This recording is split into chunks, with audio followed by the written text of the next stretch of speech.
Daniel, Kabanata Siyam. Noon ay unang taon ng paghahari ni Dario sa Babylonia. Siya ay anak ni Xerxes at buhat sa lahing Medo. Akong si Daniel ay nagbabasa ng mga aklat upang alamin ang kahulugan ng 70 taong pagkawasak ng Jerusalem ayon sa sinabi ni Yahweh kay Propeta Jeremias. Dahil dito, buong taimtim akong nanalangin at nakiusap sa Panginoong Diyos.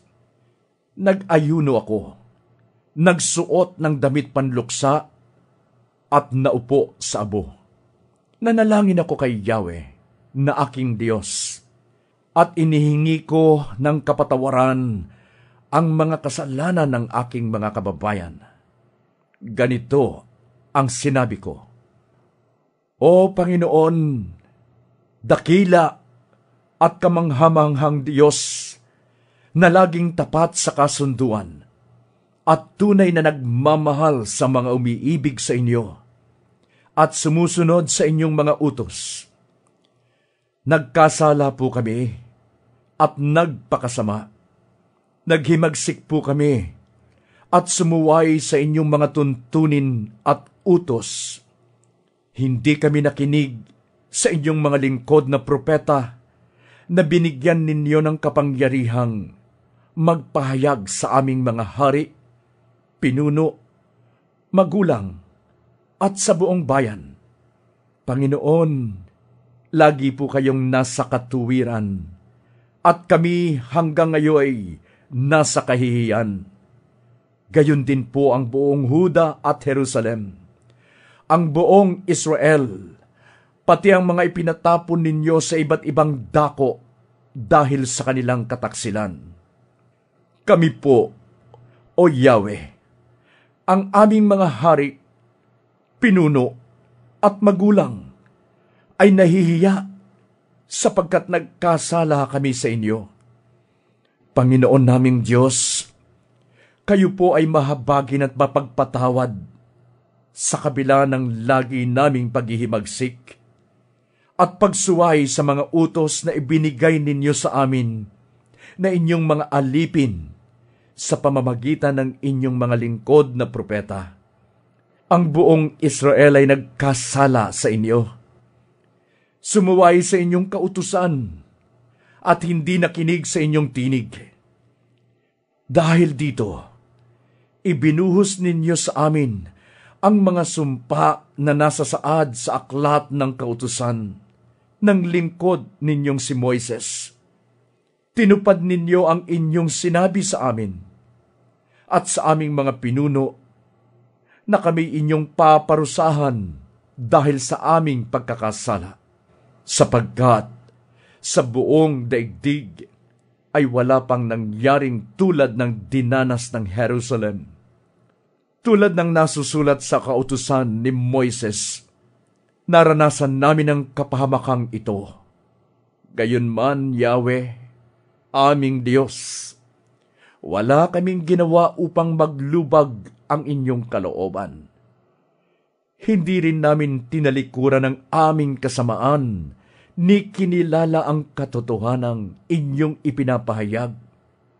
Kaya pinarusahan ninyo kami dahil sa aming pagsuway, sapagkat kayo, Yahweh, na aming Diyos, ay matuwid sa lahat ng inyong gawa. Panginoon naming Diyos, ipinakilala ninyo ang inyong kapangyarihan mula nang ilabas ninyo ang inyong bayan mula sa lupain ng Ehipto hanggang ngayon. Kinikilala namin ang aming pagkakasala sa inyo. Kaya nga, O Panginoon, alang-alang sa inyong mabuting gawa, huwag na po kayong mapuot sa Jerusalem na inyong lunsod, ang inyong banal na bundok, dahil sa kasamaan namin at ng aming mga magulang. Ang Jerusalem at ang inyong bayan ay hinahamak ng mga bansang nakapaligid sa amin. Dahil dito, O aming Diyos, Pakinggan po ninyo ang pakiusap at daing ng inyong alipin at alang-alang sa inyo, O Diyos. Kahabagan po ninyo ang inyong templong nawasak. O Diyos ko, pakinggan po ninyo kami. Masdan ninyo ang masaklap naming kalagayan at ang pagkawasak ng lunsod na nagtataglay ng inyong pangalan. Lumalapit po kami sa inyo, hindi dahil sa kami matuwid, kundi dahil sa kayo'y mahabagin. Dinggin po ninyo kami, O Panginoon. Patawarin po ninyo kami, O Panginoon. Kahabagan po ninyo kami, O Panginoon. Alang-alang sa inyo, aking Diyos. Huwag na po kayong mag-atubili. Yamang ang inyong lunsod at ang inyong sambayanan ay nakatatag sa ibabaw ng inyong kapangyarihan. Habang ako'y nananalangin at ipinapahayag ko ang aking kasalanan at ang kasalanan ng bayan kong Israel, nakikiusap ako, Yahweh, aking Diyos, alang-alang sa banal na bundok ng aking Diyos. Ang anghel na si Gabriel na nakita ko sa aking unang pangitain ay mabilis na lumipad palapit sa akin sa oras ng paghahandog sa gabi. Sinabi niya, Daniel, naparito ako para bigyan ka ng karunungan at pangunawa. Sa simula pa lamang ng iyong pakikiusap, ay tinugon ka na ng Diyos. Labis kanyang minamahal. Naparito ako para sabihin sa iyo ang kanyang tugon. Kaya makinig ka upang maunawaan mo ang pangitain. 70 linggo ang panahong palugit sa iyong sambayanan at sa banal na lunsod upang tigilan ang pagsuway, wakasan ang kasamaan at pagbayaran ang kasalanan.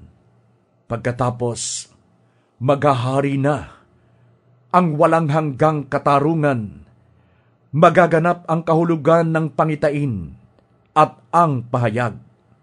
Itatalaga na rin ang kabanal-banalan.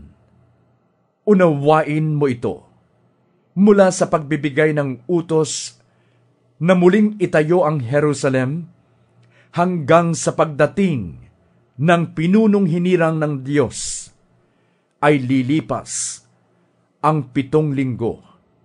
Muling itatayo ang Jerusalem.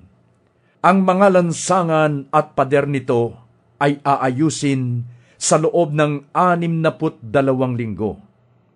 Ito ay panahon rin ng kaguluhan.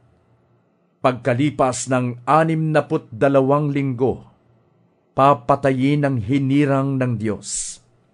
Ang lunsod at ang templo ay wawasakin ng hukbo ng isang makapangyarihang hari.